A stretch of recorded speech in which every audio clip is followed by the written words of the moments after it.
কোনোভাবে পরাজিত শক্তির যদি উত্থান হয়, কেউ কিন্তু স্থির থাকতে পারবেন না, কেউ কিন্তু নিরাপদ থাকতে পারবেন না।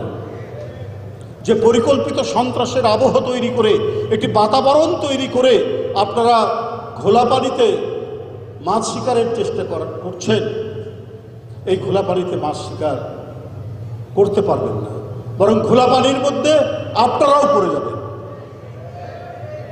বিএনপি তার প্রতিশ্রুতি অনুযায়ী নির্বাচনের প্রাক্কালে যে প্রতিশ্রুতি দিয়েছেন সে অনুযায়ী সে কাজ করছে। ফার্মার্স কার্ড বলেছিল, কৃষক কার্ড বলেছিলেন, ফ্যামিলি কার্ড, এবং প্রতিশ্রুতি আবারও দিয়েছেন যে হেলথ কার্ড করা হবে। এগুলো নিয়ে কাজ শুরু হয়ে গেছে। ইতিমধ্যে বিভিন্ন জেলায় বিভিন্ন এলাকাতে ফ্যামিলি কার্ড বিতরণ চলছে, কৃষক কার্ড বিতরণ চলছে। প্রতিশ্রুতি দেওয়া হয়েছিল যে বিস্তৃত আমাদের খাল, বিল, হাজা, মজা, নদী, খালে এটা খনন করা হবে, খাল খননের কর্মসূচি ইতিমধ্যে সেটা শুরু হয়েছে। আপনারা সেগুলোকে সমর্থন করুন বা না করুন, কিন্তু অপপ্রচার দিয়েন না। আমি কলঙ্ক এবং মিথ্যা কথার পরিবেশ তৈরি করেন না।